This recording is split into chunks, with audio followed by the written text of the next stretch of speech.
बिस्मिल्लाह। बिस्मिल्लाहिर्रहमानिर्रहीम। हज़रात मोहतरम, एक अरसे के बाद फिर आपकी खिदमत में हाजिर हूँ। सेहत तो 4-5 महीने से ऐसी है कि मैं घर के दरवाजे से बाहर कदम नहीं रख सका और ना किसी से बात करने या फ़ोन करने का मूड होता है। लेकिन ज़रूरतन दोस्तों का इसरार होता है कि सूरत हाल से बाखबर रखा जाए। दिल पर जब्र करके मुझे आना पड़ता है। कभी सोचता हूँ कि अल्लाह के नज़दीक हम क्या जवाब देंगे। हम दीन के नाम पर सिर्फ अपना पेट भरते रहे। दो ही काम थे हमारे, या तो गैरों तक ईमान पहुंचाना, इस्लाम पहुंचाना, अल्लाह की अजमत और बड़ाई उनके दिलों में उतारना। देखिए, हजरत जी मौलाना यूसुफ साहब ने सादा अल्फाज में आम आदमी को समझाने के लिए, यानी ला इलाहा इल्लल्लाह मोहम्मद रसूलुल्लाह का तर्जुमा क्या किया था। अल्लाह से होता है, चीज़ों से नहीं होता। सारी दुनिया की चीज़ें और दौलत और सब कुछ मिल जाए, अल्लाह ना मिले तो कुछ कुछ भी नहीं है। और सिर्फ अल्लाह से ताल्लुक़ मिल जाए, कुछ ना मिले तो सब कुछ है। और मोहम्मद रसूलुल्लाह के तरीके पर ही खुदा कामयाब करेंगे और सारी दुनिया की चीज़ें जमा हो जाएं, आप नाकाम रहोगे। तो हुजूर का तरीके पर तो मैं अर्ज कर रहा था कि हम ना गैरों को दावत दे सके, ना अपनों में कुरान और सुन्नत को जिंदा कर सके, हुजूर के तरीके पर डाल सके। सबसे बड़े मुजरिम हम हैं, गैरों के एतबार से भी, अपनों के एतबार से भी।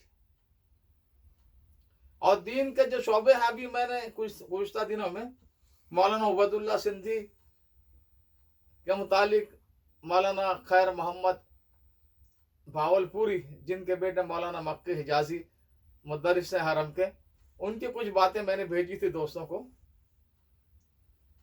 वाकतन ये लोग थे, लेकिन बस आज हम बुजुर्गों के नाम पर जो है बोझल कौम पर और मिल्लत पर बोझ बनकर बैठ गए हैं।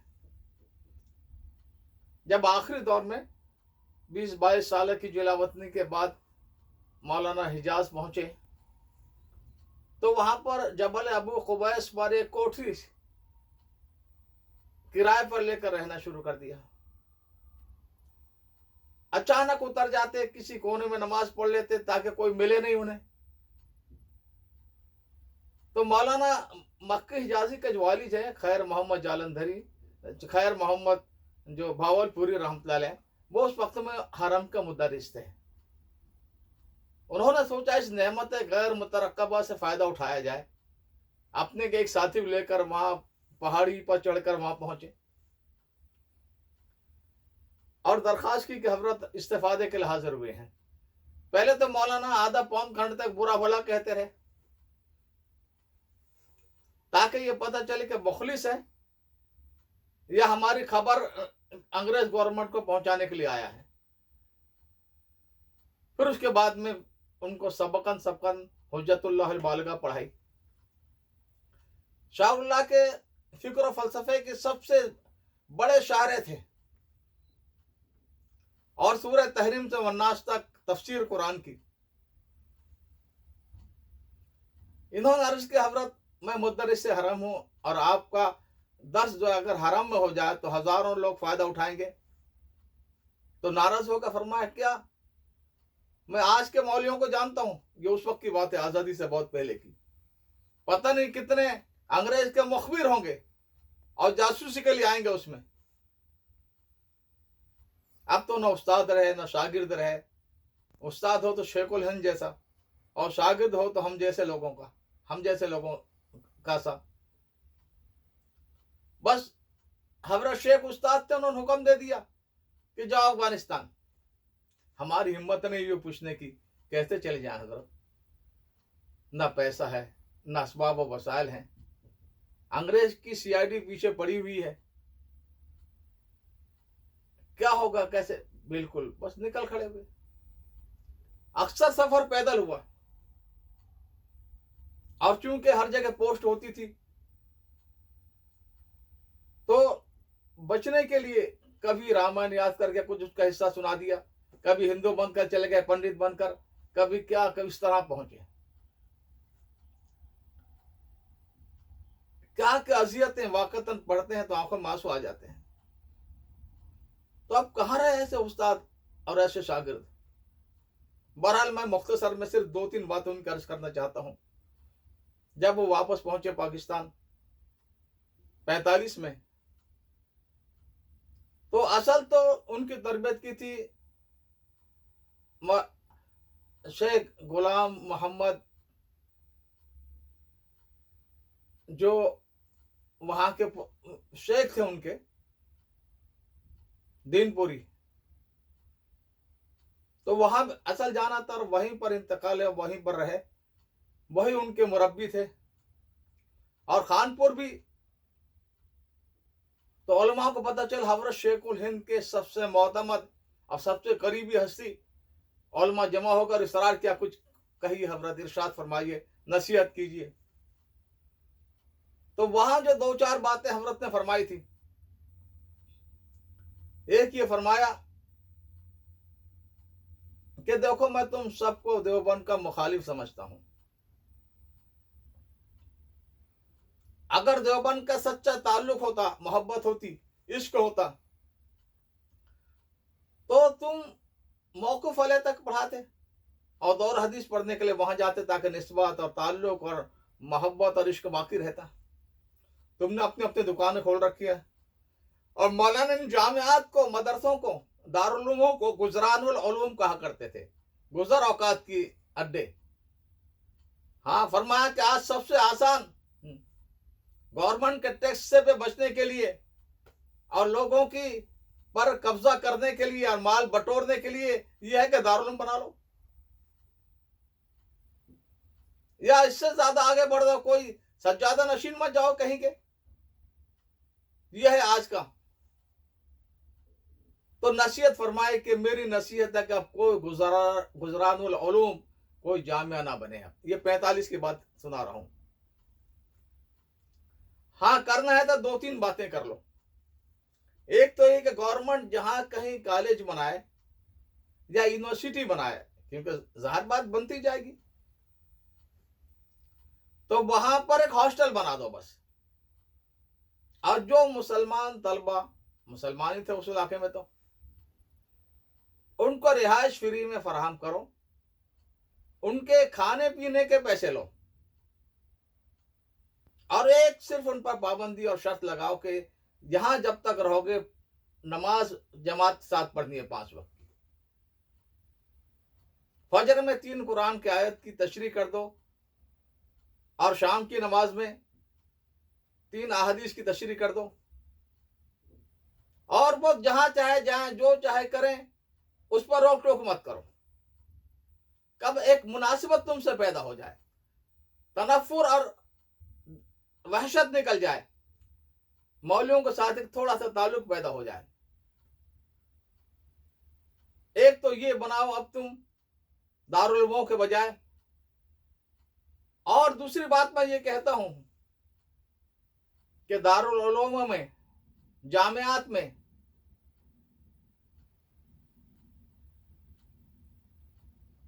जितने तलबा तुम्हारे फारिग हो, तुम्हारी हैसियत कम तक 20 है, 50 है, उनको फौज में भेजो। क्योंकि मैं देख रहा हूं कि आइंदा पूरा आलम इस्लाम पर फौजी हुकूमत होगी, और फौज आलकार होगी मगरिब की, सेहूनी और सलीबी ताकतों की। बज़ाहिर अगर जमहूरियत भी है, डेमोक्रेसी भी है, तो वो भी फौज से परेशान में होंगे, दबे हुए होंगे, फौज उनको इस्तेमाल कर रही होगी, कठपुतली उनके हाथों में होंगे। अगर वहां तुम्हारे आदमी हो, यानी इस्लाम से थोड़ा बहुत ताल्लुक रखने वाले, उलमा से मोहब्बत हमदर्दी रखने वाले, तो जरूर कोई वक्त आएगा कि कोई आदमी आपके काम आ सकेगा। एक तो रोजी रोटी का मसला भी हल हो जाएगा, एक यह है कि कोई सही बात चल सकेगी तुम्हारी। यही बात 1945 की बात है, हमारे अब्दुल कादिर रायपुर रहमतुल्लाह ने देवबंद के बुखारी शरीफ के खत्म के मौके पर फरमाई थी यही बातें कि अब दारुल उलूम की जरूरत नहीं और हॉस्टल ये होने चाहिए। और ये तजवीज़ तो मौलाना मुनाज़िर गिलानी, मौलाना अली मियां ने बड़े तफसील से लिखा था, लेकिन मौलवी आज का अपने मतलब जिससे पैसे बटोरे जा सके उसके इसमें कोई बात सुनने के लिए तैयार नहीं है। दारुल उलूम क्या मतलब? एक ही मदरसा शेख जिंदानी ने यमन में बनाया था, उसका नाम दारुल ईमान रखा था। मौलाना सलमान अल हुसैनी के बेटे मौलाना यूसुफ वहां पढ़े हैं, उन्होंने ये कि इसको भी मार्क और नंबरात में शामिल करते थे कि तकबीर उला से कितनी नमाजें पढ़ी हैं जमात के साथ, तहज्जुद में उठे हैं कि नहीं उठे हैं, और 40 दिन पहाड़ों और जंगलों में तबलीग और दावत गैरों को दीन कैसे पहुंचाया है। यानी 50 तजर्बे उसमें कि एक ही दारुल, हमारे वहां हजारों दारुल, बेड़ों की तरह पर लकीर, बस कोई दारुल अमल नहीं बनाया, कोई दारुल तकवा नहीं बनाया, कोई दारुल एहसान नहीं बनाया, और सबसे बस इल्म के नाम पर, हालांकि सही हदीसें हैं सियासत्ता की, सारे नबियों का इम्तियाज था, मा असलुकुम मिन अज्र इन अज्रिया इल्ला अल्लाह रब्बिल आलमीन।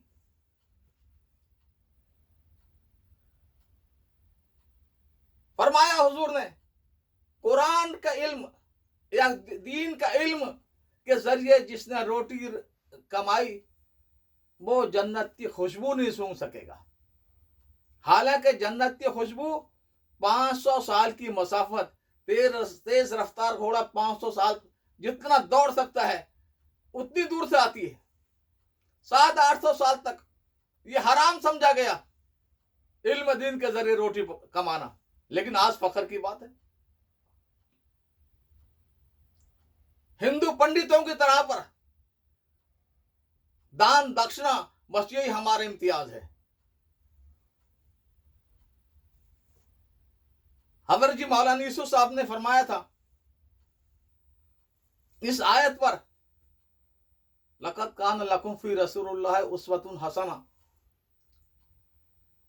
फरमाया अगर आप क़यामत तक के नबी हैं तो क़यामत तक के मसाइल का हल आप ही की तालीमात यानी कुरान और सुन्नत और सीरत और जो जमात साहबा थी उनके रवैये में मिल जाएगा। अक्सर तो आपकी सीरत में मिल जाएगा, और जो चीज आपके शायन शान नहीं है वो खुलफा राशिदीन के दौर में तकमील गोया नबूवत की उस दौर में हुई है। यानी क़यामत तक यही हालत या तो मक्की जिंदगी होंगे या मदनी जिंदगी को होंगे, या सिद्दीक अकबर के वहां पर ज़कात का इनकार और इसका इनकार, इर्तिदाद, ये होंगे जैसा सारे वस्त एशिया के मुल्कों में हुआ, या दौर सिद्दीकी के दौर फारूकी के होंगे कि फुतुहात कुफ्र के ताकतों को तोड़ना ये करना, या हजरत उस्मान के दौर के होंगे कि अब्दुल्लाह इब्न सबा जैसा मुनाफिक यहूदी जिसने शियों की बुनियाद रखी, शियत की, उसने मिस्र और इराक से चढ़ाकर लाया और खलीफा राशिद को शहीद किया। यह हजरत अली के जब जंग जमाल और सफ़ान, उसमें हमें क्या करना, हजरत अली से उस्वा मिलेगा हमें। यह हजरत हसन फरमाए मेरा ये बेटा सरदार होगा इसलिए कि 2 बड़े गिरोहों को जोड़ देगा, ये दस्तबरदार हो जाना मुसलमानों की भलाई के लिए ताकि आपस में खून रेजी रुक जाए। यह हजरत हुसैन का अपने दौर के एतबार से उस्वा होगा कि जान की बाजी लगा देना। तो यह हजरत मुआविया रज़ियल्लाहु ताला अन्हु 20 साल ऐसे शान के गुजरे दौरे फारूकी की तरह पर कि 25-30 लाख मुरब्बा मील इस्लाम में दाखिल हुआ इलाका। ये सारा चाइना तक, वस्त एशिया, समरकंद, ताशकंद, बुखारा तक, यूरोप तक